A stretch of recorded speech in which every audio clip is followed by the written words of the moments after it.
Welcome to Angel Investing 102 with Professor Chuck Easley. I'm Sheila Pruva, MS Computer Science from Stanford, founding partner of Primero Ventures, and a co-president of Stanford Angels and Entrepreneurs United.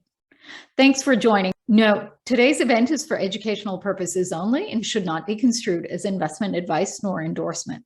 Also note that Professor Easley is simply providing his perspective based on known research. His remarks should not be construed as legal, tax, financial, nor other professional advice. We are delighted to welcome our group's faculty board advisor, Professor Chuck Easley. Chuck Easley is an associate professor and W.M. Keck Foundation faculty scholar in the Department of Management Science and Engineering at Stanford University. As part of the Stanford Technology Ventures program, his research focuses on the role of institutional and university environment in high-growth technology entrepreneurship. He started his first company while earning a bachelor's degree from Duke University in 2002. His work has been published in Organization Science, Strategic Management Journal, Research Policy, and Biological Psychiatry. He has also been an advocate and mentor for immigrants and historically underrepresented groups in STEM, academia, and the tech sector. Outside his Stanford responsibilities, he is actively involved as a co-founder, board member, and angel investor in many high-tech startups. Thanks for joining us, Professor Easley, and over to you. Great. Thank you very much, Sheila, for the warm intro. I'm going to go ahead and jump right into the presentation. But I'm very much looking forward to interaction. We'll have a poll in the middle. We'll have some Q&A at the end. So really looking forward to making this as useful for you all as possible. I've subtitled this Thriving in a Disruptive World because my general view is that we're going to continue to see increases in the disruptive capability of technology and more high-tech based entrepreneurship in the future. So I think these are really important skills to be learning both for undergraduates as well as lifelong these days. As was mentioned in the intro, I'm a faculty member here at Stanford. My teaching and research focus is around entrepreneurship.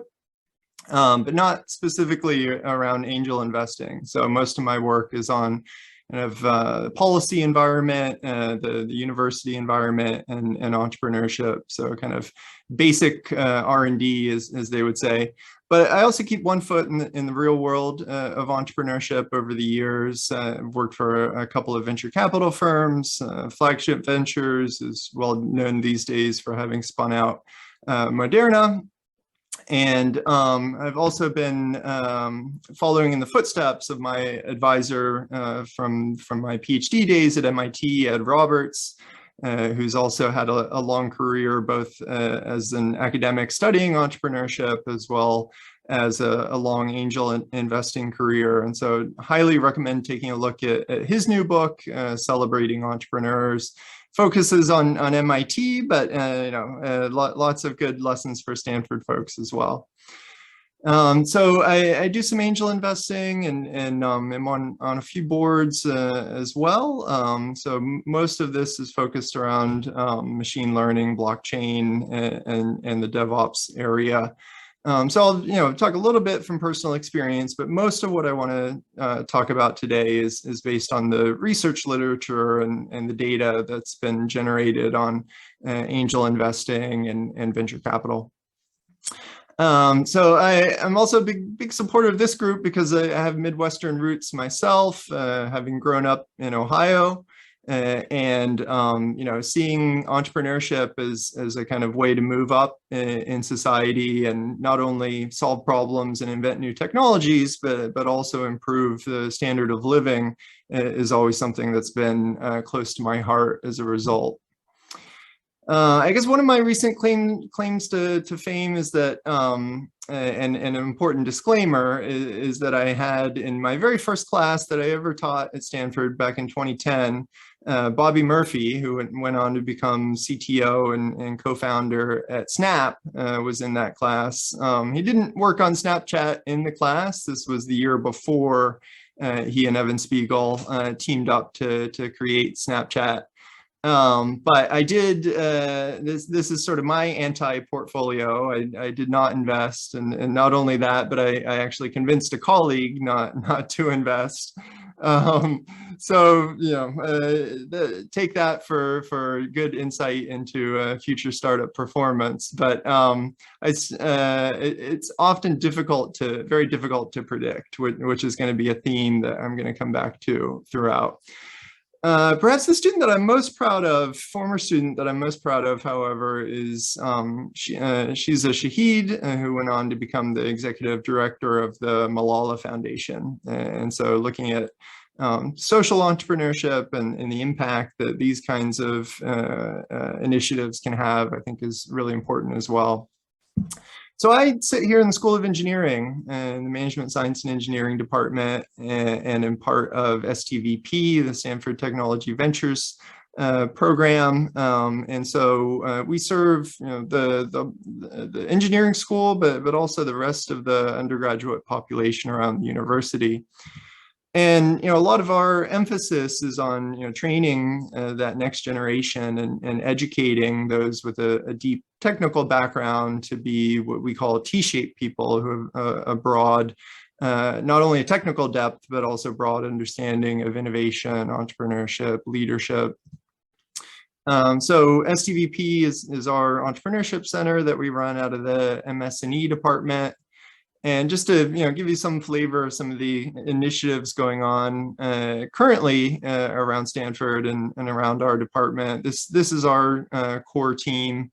I'm actually sitting in Ron Howard's old office, and you know, Ron apparently played some role in the early days in creating the Stanford Angels and Entrepreneurs Network. So glad to be continuing on in that tradition and trying to fill his large shoes and footprints. One of our big initiatives recently has been a focus on principles, ethics, and values in entrepreneurship. So the PEAK program, the PEAK Fellowship program, has been doing a lot to have more course content and programming around these important topics of the impact of technology in society. I also want to point people back to the Angel Investing 101. So I guess this is technically 102, but there were some really great insights here with this interview and session with JJ and Benita. And so, you know, a lot of really practical, hard-earned insights there, you know, especially in terms of the time and effort involved, joining a group, doing your own due diligence, and then getting deal flow going by networking. So I highly recommend going back and taking a look at that one, as very complementary to what I'm going to be talking about today. So a lot of the data that I'm going to be showing, at least that we've collected, is from this project that I did jointly with Bill Miller, and really proud to have had the opportunity to work with Bill on this Stanford alumni survey that we did together. For those that don't know, Bill Miller was the last faculty member hired by Fred Turman in computer science. He was the former provost and also was an early investor in the Mayfield Fund. So a lot of what I've learned about entrepreneurship has been from working with him and with Ed Roberts over the years. We wanted to have a quick poll just to get a sense from the audience. So I'll stop sharing, and I think Sheila's got the poll teed up, if I'm not mistaken. And we just want to get some sense from the audience about your experiences in angel investing so far. So there's going to be 4 poll questions. So we can watch as the data comes in. All right, so this first one, how many angel investments have you made? So it looks like we've got about 34% no angel investments so far, 29% 1 to 5, 19% with 6 to 15, and 17% of the audience with 16 plus angel investments to date. Okay, so we can move to the second question.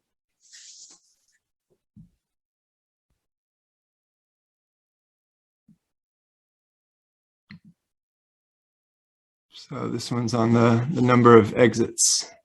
So about 5% with 6 plus, 29% with 1 to 5, 32% with 0, and 34% indicating that they hadn't made angel investments yet.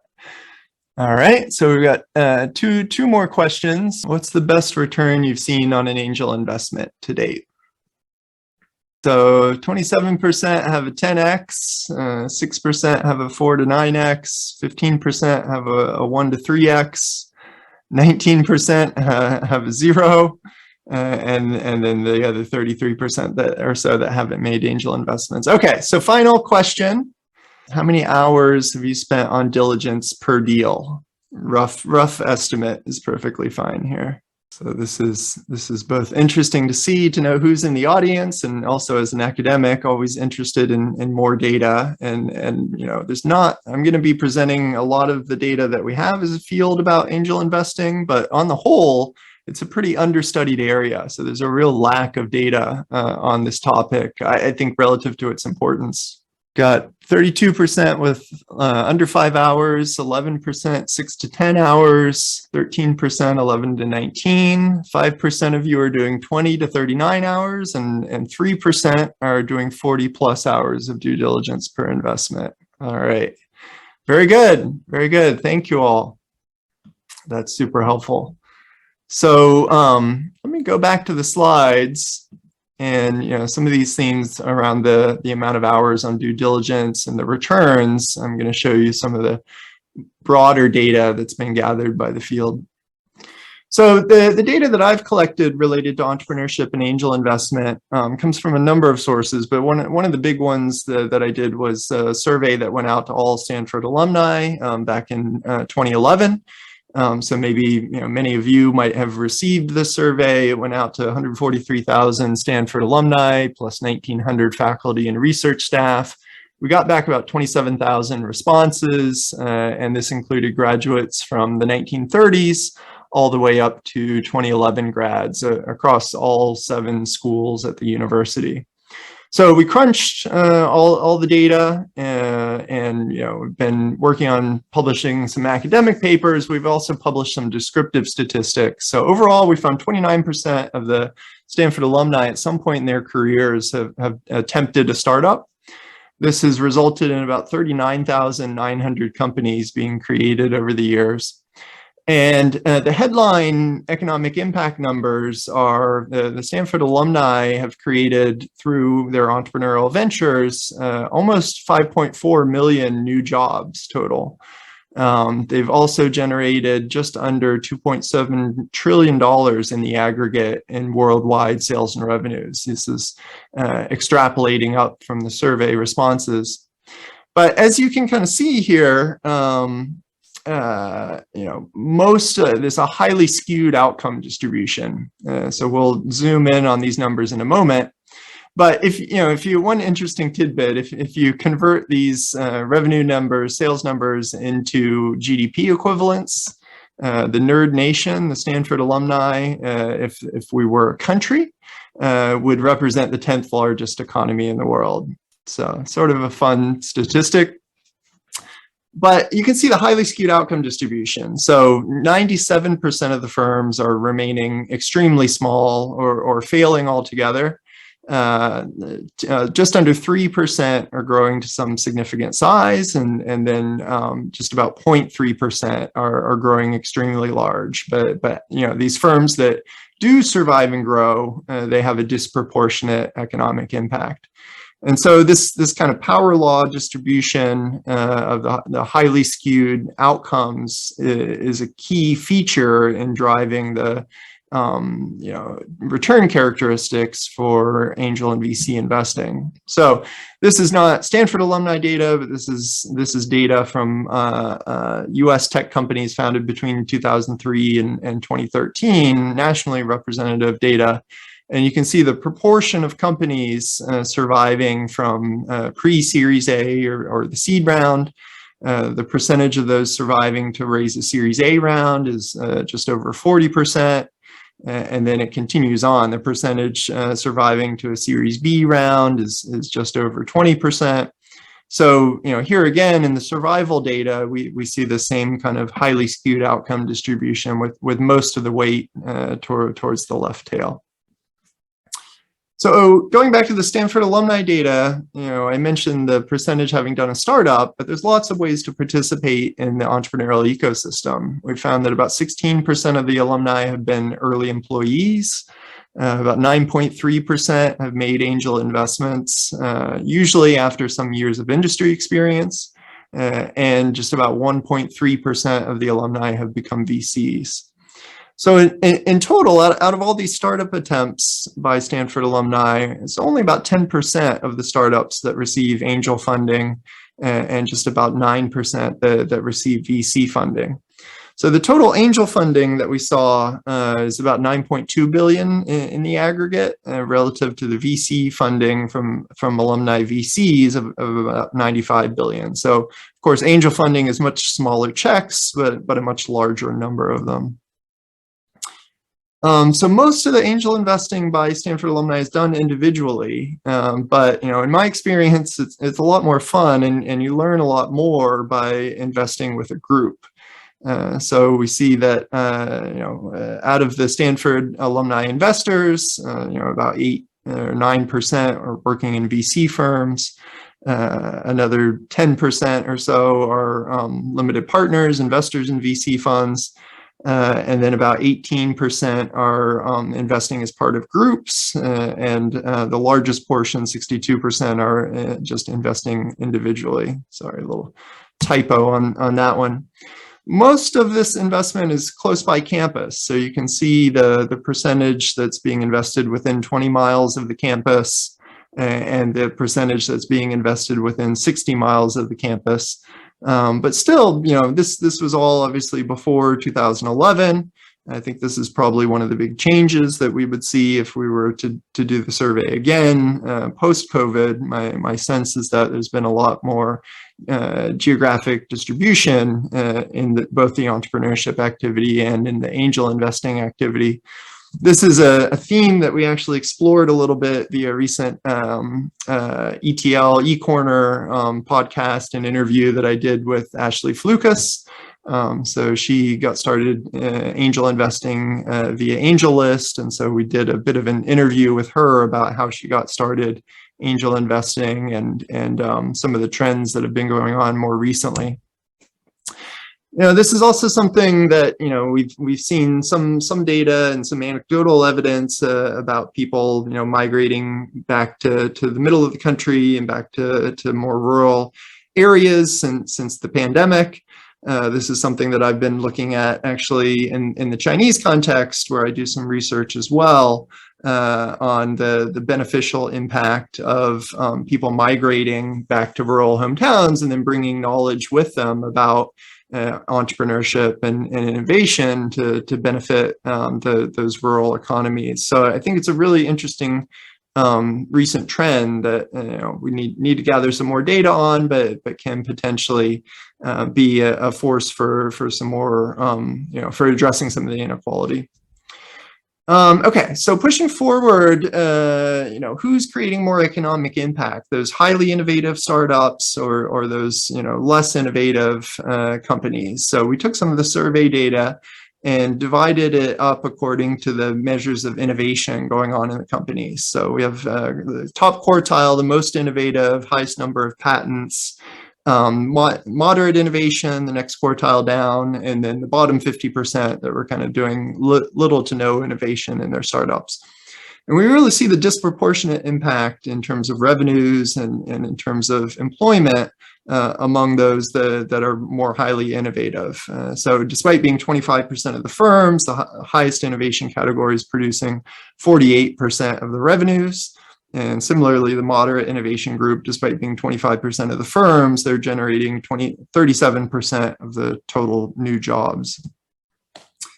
And consistent with the lean startup movement, we asked about pivoting from the initial business model, and found this to be very prevalent among those who had started their companies within the past 3 years. About 69% had changed the initial business model. And so I think this is partly why the conventional wisdom is to focus a lot on the team, because the idea that you're investing in may very well change along the way. And so we even asked about the specific aspects of the business model that were changing, and found that, you know, even core aspects like the core technology or the core value proposition were likely to change in about 12 or 13% of the ventures. And this is not just the fresh grads, as I expected in the beginning. Even those with a number of decades of work experience are making changes in the initial business model, because this is just part of the nature of entrepreneurship, the uncertainty in the beginning. All right, so this is data actually from a couple of, I see there's a question in the chat about defining innovation. We did actually have non-patent based measures of innovation in that was an index. We had asked some questions about, you know, were the products and services offered in the market over the past 3 years, and a few other ways about asking about innovation beyond patents, and then we merged that data together into an index of innovation. So thanks, Paul, for that question. So this is some data that was collected on all venture capital investments. So like I mentioned earlier, there's not much good data on angel investing, and so I'm going to be supplementing here with data from venture capital. So, you know, again, a highly skewed outcome distribution. The averages are kind of misleading when you look at the actual breakdown. So exit value at exit for 67% of the venture capital backed companies was 0 to 1 million. And only about 9%, say, in the $10 to $50 million exit category, out of the universe of companies that had already received venture capital. So again, highly skewed outcome distribution. And so that's why looking at average return rates, for instance, is missing a big portion of the picture. Okay, so I wanted to break up the data a little bit with a few practical things, and this was in response to a question. And, you know, as Sheila noted in the disclaimer in the intro, you should talk to your accountant, talk to your lawyer. But given this highly skewed outcome distribution and the fact that, you know, 8 out of 10 or 9 out of 10 investments are likely to be, you know, almost a complete loss, you know, the tax code does allow for recouping some of those losses. And so the 1244 section, you know, this is definitely something that's good to be aware of. You've got to be a fairly early investor. The company has to have not raised more than $1 million at the time of the investment. So there is an extra incentive here to be focusing on investing very early stage, which, you know, as you're going to see in some of the data, I think is, you know, a good strategy in general. So, yeah, this is clearly a highly risky activity, as I've been showing and emphasizing with all of these highly skewed outcome distributions. So there's a cost to non-diversifiable risk here. And so how big of a portfolio do you need? So people have done a lot of research on this question in the context of public equities and how many stocks you should own. There, you know, the classical portfolio theory and results tend to show that you can, you know, have a reasonable level of diversification effects with about 40 to 70 public equities. So given the much higher risk and much more highly skewed outcome distribution of angel investments or VC investments, the optimal number is probably much higher. So probably 100 plus to have a reasonably diversified portfolio.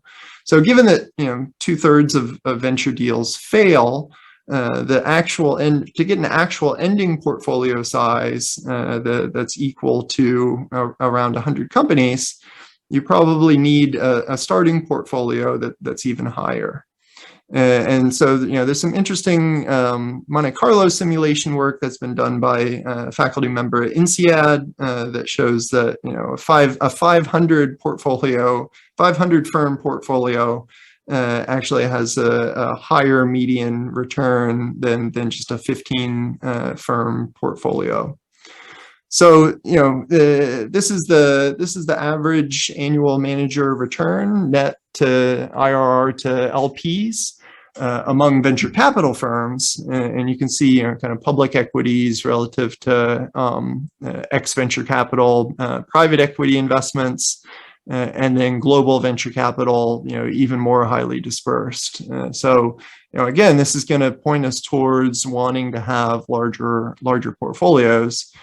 And as you can see, you know, in the Monte Carlo simulations, if you had a 15 deal portfolio relative to a 500 deal portfolio, you're going much further to compress the variability in outcomes with a relatively larger portfolio of startups. So to get to 500, you know, that's maybe a bit of a stretch, but you could do it with a combination of your own angel investments plus investing in a few venture capital funds. In terms of summarizing some of the drivers of VC returns that should carry over to angel investing, one of the big ones is the human capital of the investors.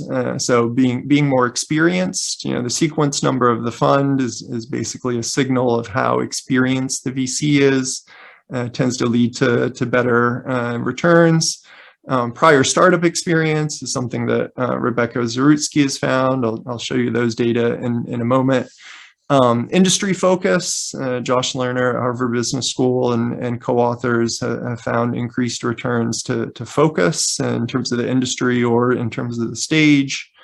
In terms of venture capital investments, a higher partner to dollar ratio and a higher ratio of partner to non-partner tends to be associated with better returns, which basically means that a lot of it is driven by the amount of time that the investors can spend on due diligence on each deal.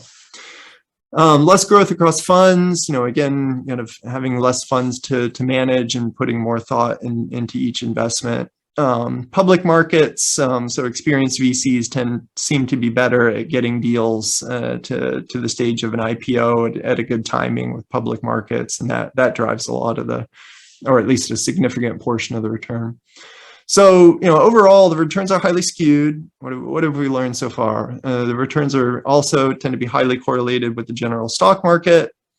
The risk-adjusted returns are not so different from just investing in an index.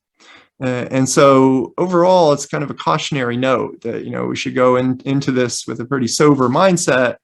That, you know, you might very well be better off just taking your money and investing in an index of public equities or in the NASDAQ if you're not truly dedicated to taking a serious approach to angel investing. These are the results that I mentioned from Rebecca Zarutsky on the educational background. So this is predicting first fund performance for VCs. Having a science or engineering degree is positive. Having an MBA doesn't make that much of a positive impact. And then past VC experience or past startup experience or even past consulting experience are all pretty strong and positive on future returns. Past finance experience or past engineering experience, relatively less important. So this is for early stage investment performance. She has some other results that, you know, for late stage private equity and buyouts, that's where the MBA and finance experience has more impact. So it's a different skill set for investing at the very early stage relative to growth stage investing.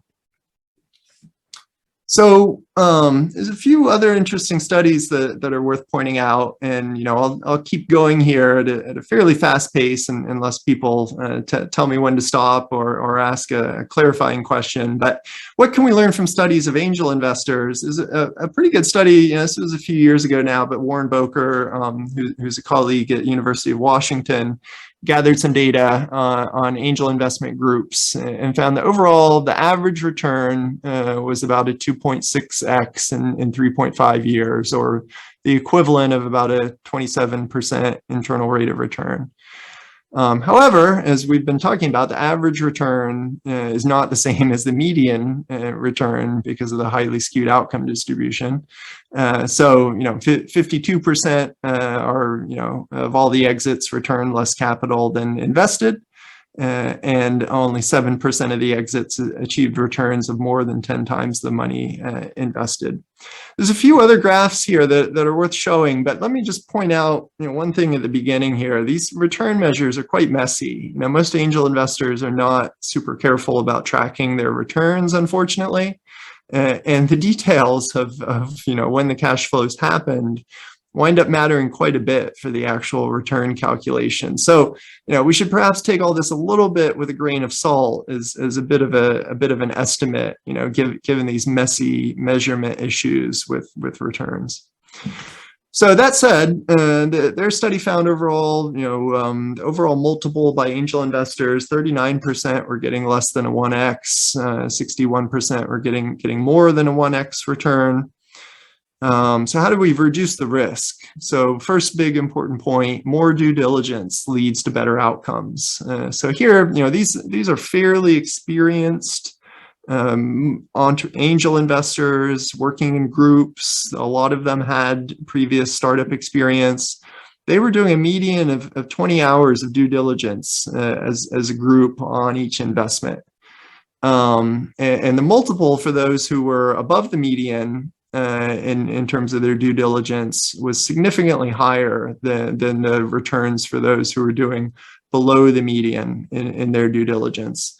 So if you're going to do angel investing and you want it to have a bigger payoff than just investing in the index, then you've got to be willing to put in the time, and you've got to have the network and background to be able to do the due diligence. The failures tend to come first, the success is much later. So, the exit multiples less than 1x, that tended to happen within 3 years, 1x to 5x within 3.3 years. And then, the higher multiples, these are the startups that we're working out, those don't tend to get acquired or have an IPO until, 6 years plus. So you get your failures first and your successes later on. Is the strong relationship with industry expertise. Most people, the return, the exit multiples for those investing in areas where they had a high degree of industry expertise were significantly higher than those investing in industries where they had a low level of personal industry experience. And then the angels that spent time with their investments, there's making the investments and then there's managing the portfolio. So those that actually added value by helping with, hiring or helping with figuring out product market fit or helping with the next fundraising round, their returns were significantly higher than those who only met with the startups that they had invested in 1 to 2 times per year. Those that were meeting with them 1 to 2 times per month, again, 4x, almost 4x return relative to 1.3x return. And then, I'm not quite sure how to interpret this, but it's interesting data nonetheless. Angels who did not follow on did better. So 30% of the deals had follow-on investments from the same angel investor. And those that did not follow had significantly higher returns than those that did. So that could be coming from either higher returns at the earlier stages, or it could be coming from people who followed on trying to save a failing company and then had lower returns as a result. Unsurprisingly, when VCs followed on, that tended to boost the returns. I don't think that's terribly surprising. But as I was mentioning, these were pretty experienced angel investors investing in groups. So kind of the ideal situation. Might be better off just investing in public equities given the time involved and also the number of years of illiquidity. This is some good data that was collected on VC returns over time and then comparing it with public market equivalents. So this is, investing with similar timing in S&P 500 firms or in NASDAQ firms that had similar characteristics. And you see, over 30 years, over 25 years, significantly higher returns for the VC investments.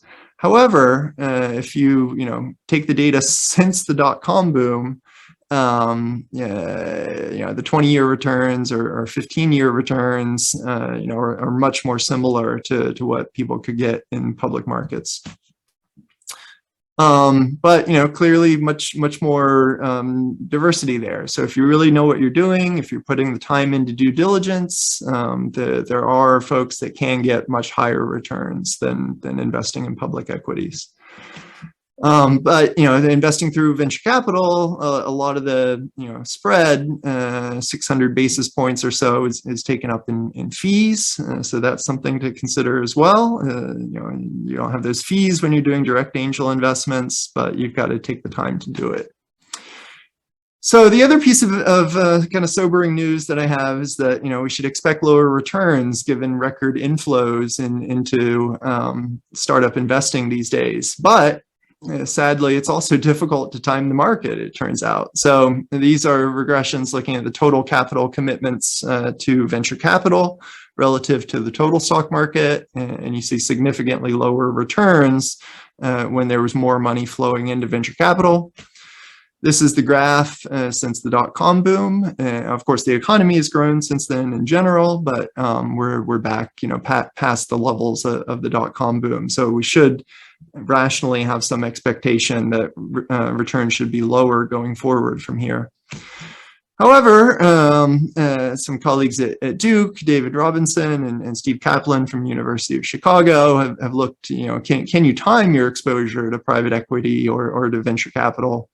And it turns out to be very difficult. So it's best to just have a fixed annual commitment. So the fixed annual commitment, just investing the same amount every year, year after year, had pretty good returns, 29% IRR. The pro-cyclical, this is scaling up, increasing your exposure if the current year was above the 3-year rolling average of the amount committed to venture capital. You could do a little bit better with that strategy, but not by much.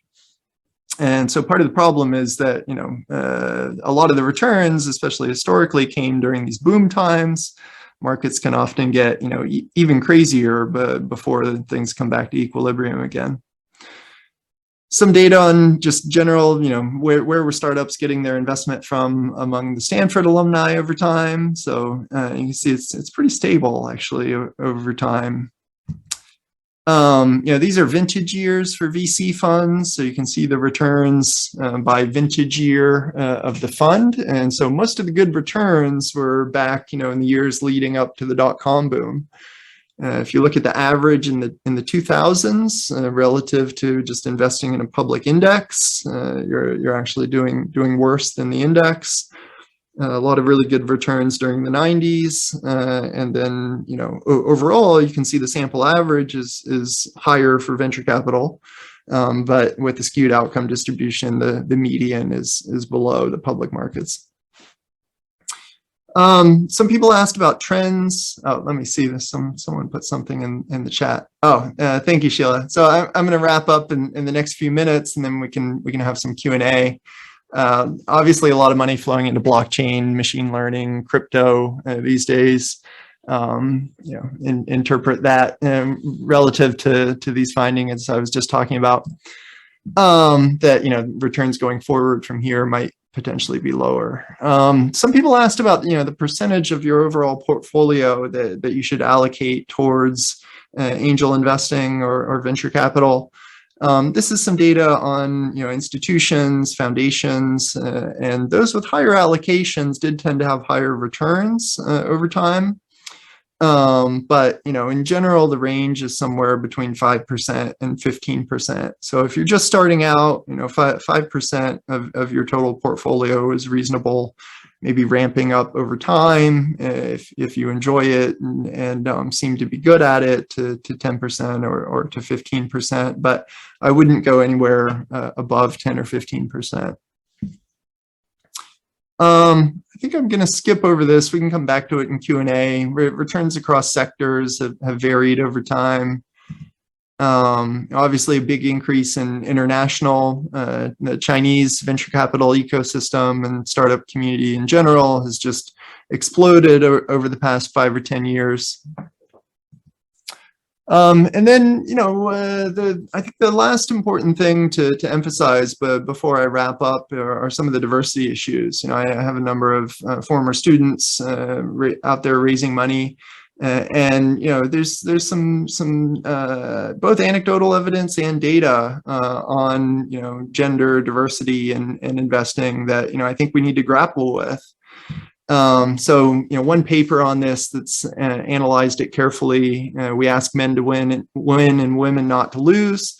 Looked at the questions that get asked of male entrepreneurs relative to female entrepreneurs. So you have a promotion focus, questions about improving, momentum, progress, prevention focus, or questions about risk, prevention, failure, fear, loss. So the study found that when the entrepreneurs got asked more questions that were oriented towards the opportunity rather than towards the risk, they tended to get more funding. Women tended to get less funding, and they also tended to get asked more questions about risk and potential downside. And for the entrepreneurs out there, responding to these prevention questions with opportunity or promotion answers tended to be the better strategy. So those that responded to risk questions with risk answers tended to receive less funding from investors. And why does this matter as angel investors? It affects the returns. So this is a good study from venture capital looking at partners that happen to have a daughter instead of happening to have a son. So you've got some random exogenous variation, and those VC firms where the partners happen to have a daughter were more likely to hire female partners into the firm, and those female partners were then more likely to invest in female entrepreneurs, which tended to be associated with an increase in the IRR of about 4.2% and 4.7%. So, think carefully, and for the men out there in the audience who might be thinking, "Oh, this is not bad news for me." This study shows that you want to make sure that you're an attractive man, because the study in PNAS, Proceedings of National Academy of Sciences, shows that actually the most likely to get funded were men whose photos were rated as attractive. So, I'll come back to this maybe in the Q&A, some more practical tips. But my last thing that I want to end on is, many of you are going to be good at this. You've got startup experience in your backgrounds, you're passionate about doing the due diligence, you have the educational background to be successful and work experience. So, if you do jump in and you do become successful and hit one of those 10x or more, it's good to think ahead about what you're going to do with that money and have a plan for giving back. And so we found in the Stanford alumni data, a lot of the angel investors and entrepreneurs wound up starting nonprofit organizations, and thinking about that ahead of time makes it much easier to do. So this is a theme that I hit on with a recent podcast that I did for Angel Invest Boston, and something that I'm particularly passionate about. So lots of references here. Our study of the Stanford alumni is there. Fool's Gold by Scott Shane is a good book on angel investing. David Rose also has a good book on angel investing. So I'll stop there, and happy to take questions. All right, so I see in the Q&A, we've got some questions there already. W. Houston, thanks for getting us started. The question was, most pre and seed convertible notes have about a 20% discount to the next round. With a low number of seed companies that go on to raise further funding, does this make sense? That's a good question. The terms tend to vary with the economic environment, and so there's a demand side story and a supply side story here, and in boom time markets like this where you've got a lot of money chasing deals, the entrepreneurs have relatively more power in negotiating what the terms are going to be. So I don't know that you can say that the percentage should be higher, should be lower based on the percentage of seed companies that go on to raise further funding, because this is partly being driven by the supply and demand dynamics and the amount of money chasing startup deals out there. So good question. I think this is probably one of those areas that we could use some more research on, but the data has been really hard to come by, because to get data on angel investments in general is hard, let alone to get the detailed data on the terms and the valuations. But feel free to ask a follow-up there. And then I see Brian has a question, and feel free to unmute if you'd like and chime in directly. But Brian asks, Section 1202 reduces taxes from successful angel investments. How much do you think this spurs investment versus giving a break after the fact to people who would have made the investment anyway? That's another great question. This is the type of research question that I love to get data on and try to tackle. I do think that the tax incentives do affect angel investment on the margin. There's some good data from economists out there about the impact of changes in taxes on a lot of different economic behaviors. And so, of course, there's going to be the segment of people that are going to angel invest anyway. But a lot of these tax policies affect the marginal investor, and that's where you see the impact of the incentives coming in. But there's certainly multiple ways to do this. And so, I think it's an excellent line of inquiry. We could look at, either policy changes with the introduction of Section 1202, or potentially look internationally at other countries that have tried other approaches to spurring angel investment. But I do think there's a good rationale for subsidizing it, in that this is a risky activity, and there are also network effects that you need to get going. So, once you've got a startup ecosystem and you've got some expertise built up in that ecosystem about how to do deals and how to structure things and how to do startups and angel investments, then it's much easier to do the next subsequent one. So I'm a much bigger fan of these kind of general approaches to setting up the policy environment than trying to target specific industries or subsidize specific sectors and pick winners. I think it's much better to get kind of the general rules of the incentives and the bankruptcy policy, the IPO regulations. These kind of fundamental things about the institutional environment are quite important. So thank you, Brian. Keith asks, can you talk about washout rounds and their impact on early investors?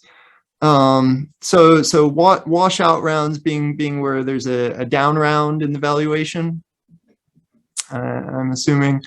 So, down rounds, there's some good research on this actually by Matthew Ewens at Caltech has done a specific study on down rounds.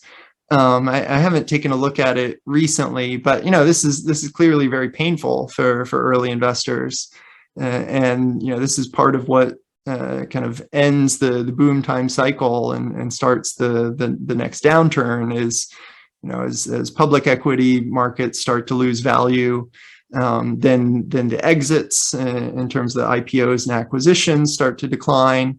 And then the valuations start to decline on the subsequent fundraising rounds, and then the early stage investors start to see markdowns and start to become more hesitant to invest. From the data that I showed on the returns by where we are in the cycle, that's exactly where you want to stay committed to have an annual fixed allocation towards angel investing and stick with it through those downturn times, because while it's hard to time exactly where the top or where the bottom is, we know that the better returns come when there's less money chasing deals, and therefore when the valuations come down. And so, the impact is going to be early stage investors get scared and make fewer investments or invest less. But the rational behavior is, again, to have that fixed commitment and keep investing the same amount each year throughout the cycle. What's the difference in returns based on type of seed deal, safe versus convertible note versus preferred equity? So that's a good question. That's another one where we don't really have the data yet. Safes are relatively new. It takes academics a few years to start gathering data on stuff, and again, getting data on these early stage VC and angel investment terms and conditions has not been easy. We should expect in general the returns are better on early stage investments relative to later stage investments. But preferred equity, for those that don't know, preferred equity has terms and conditions that allow for pro rata rights or various things that give voting and participation advantages, extra powers basically to the investors who hold preferred equity. So we should expect the returns to be better, all things equal. But also, all things equal, earlier stage investments, the returns are going to be better. Safes versus convertible notes, I don't think that should really make a difference. The key thing is the cap and the discount are the key terms that are going to be equal either way. Safes, like Y Combinator did a good thing there with introducing safes. I tend to think it makes more sense for this to be equity because that's really what we're trying to invest in rather than debt. But convertible notes are the tried and true that have been done over many years. It does seem that things are moving over more towards safes though. So hopefully that's helpful. Thank you, Kevin. Other questions?